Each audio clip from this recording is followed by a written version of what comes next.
En bref, Marlène Ouledi, notre invitée d'hier dans Parlons de vous, qui nous a livré son témoignage sur son enfance, déportée à l'âge de 4 ans avec les enfants de la Creuse à la recherche de son passé. Elle ne pouvait en savoir davantage sur son enfance à La Réunion puisque son dossier avait été perdu, elle nous avait confié hier. Aujourd'hui, son dossier a été retrouvé. Parlons de vous maintenant sur Antenne Réunion. Parlons de France Guilin, cette scientifique, auteure de plusieurs ouvrages.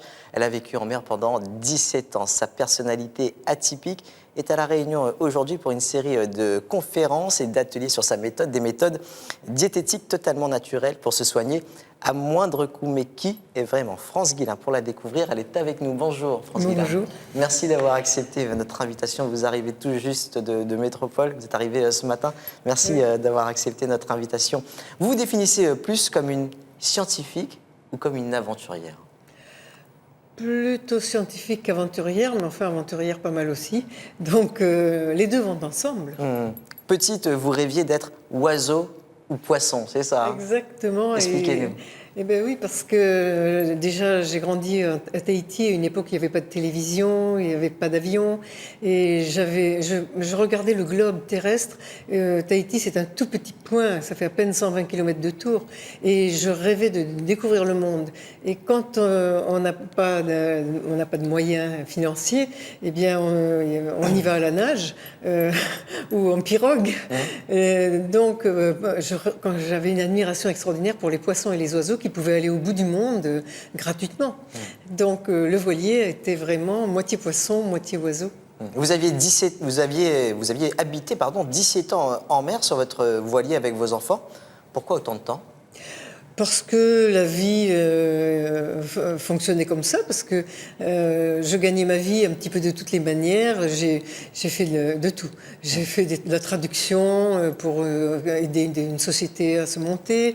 J'ai tricoté, j'ai fait du crochet, j'ai fait de la couture. Comment vous faites l'éducation de vos enfants? Et j'ai fait l'école de mes enfants, parce que j'avais fait de bonnes études. Donc j'ai pris un cours par correspondance qui était très bien, mais en plus, je leur faisais apprendre sur place l'histoire de chaque pays où on passait, la géographie du pays. J'ai même mis ma fille, j'ai confié ma fille à la dernière Arawak qui faisait de la poterie précolombienne, qui est une poterie par collage, il n'y a pas de tour. Mais l'argent n'est pas une nécessité. Comment vous faites pour avoir de l'argent? Comment vous faites pour les vêtements, pour la nourriture? Alors, quand on est sur un voilier, déjà, on ne paie pas de loyer, on ne paie pas d'électricité, on ne paie pas de taxes d'habitation. Enfin, il y a plein de choses qu'on ne paye pas une fois qu'on a le voilier. Et ensuite, je vous dis, je faisais beaucoup d'autres choses. Et puis, petit à petit, je me suis mise à faire des articles de presse, à faire des conférences. J'ai commencé les conférences, j'avais 26 ans. Ça intéressait beaucoup de monde. Donc, voilà, petit à petit, c'est comme ça que ça fait 50 ans que je fais des conférences. Avec ce mode de vie, vos enfants perçoivent la vie différemment, perçoivent les choses différemment? Eh bien sûr, ils ont un autre regard sur la vie. D'abord, quand nous sommes arrivés en France, parce qu'il y a eu un moment pour les études, il fallait quand même que mes enfants aient une vie sociale, stable, disons. Eh bien, la différence était énorme parce que mes enfants étaient très mûrs. Ils avaient une grande conscience des choses, ne comprenaient pas que des enfants à l'école puissent se disputer, enfin se battre avec de la nourriture et des choses comme ça. Il y avait beaucoup de puérilité chez les enfants qu'ils ont trouvés à l'école, qui parlaient de télévision. Enfin, c'est très sympa la télé, hein, mais qui parlaient de bande dessinée, de choses comme ça. Alors que mes enfants grimpaient aux cocotiers, décrochaient les cocos, plongeaient dans la mer. Enfin, ils avaient une vie plus concrète. Dans cette aventure, comment garder tout le monde en bonne santé? Alors, c'était mon grand sujet.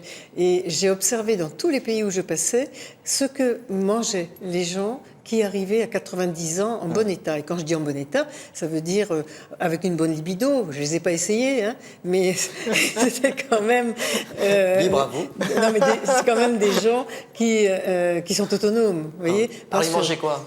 Et manger, alors ça c'est extraordinaire, j'ai pu définir dès 1979 que dans tous les pays du monde, on faisait le même type de mélange. Quand on mangeait des fruits, on les mangeait avec des graines et avec de l'huile. Quand on faisait un repas plus complet, eh bien c'était toujours 5 éléments qu'on retrouve partout, une céréale ou une tubercule, ça peut être du riz ou une patate douce, des légumes autant qu'on veut, un petit peu de légumineuses, vous savez, les pois chiches, les haricots rouges, les haricots, mais un peu, juste une cuillère à soupe par personne.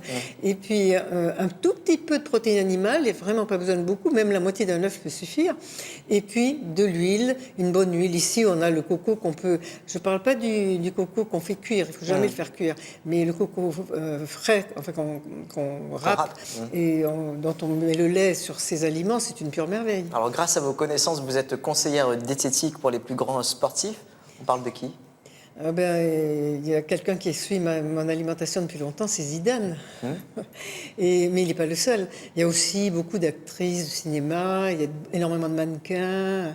Et je travaille avec des coachs sportifs et médecins du sport parce que justement, c'est une alimentation qui permet au corps de fabriquer des graisses brunes, qui sont des graisses qui ne sont pas des graisses d'encombrement et qui donnent énormément de puissance musculaire. Alors, il y a 2 types de graisses, c'est ça? Il y a 3 types de graisses. Quand on dépiote un animal d'élevage ou un humain d'élevage, on trouve 3 types de graisses, des graisses blanches, des graisses jaunes et des graisses brunes. La réalité est qu'on ne devrait avoir que des graisses brunes. Tout le monde serait athlétique si on n'avait que des graisses brunes. Et ces graisses brunes, elles sont faciles à faire si on mastique bien et qu'on mange des aliments naturels. Et moi, ce que je tends, enfin vraiment ma volonté, c'est de rendre...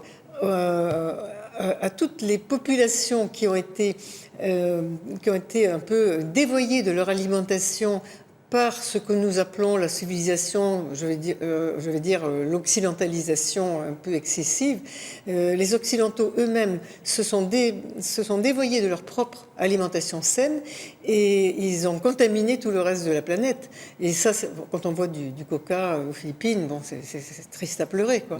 Alors qu'à l'origine, tous ces peuples ont une alimentation formidable, intelligente.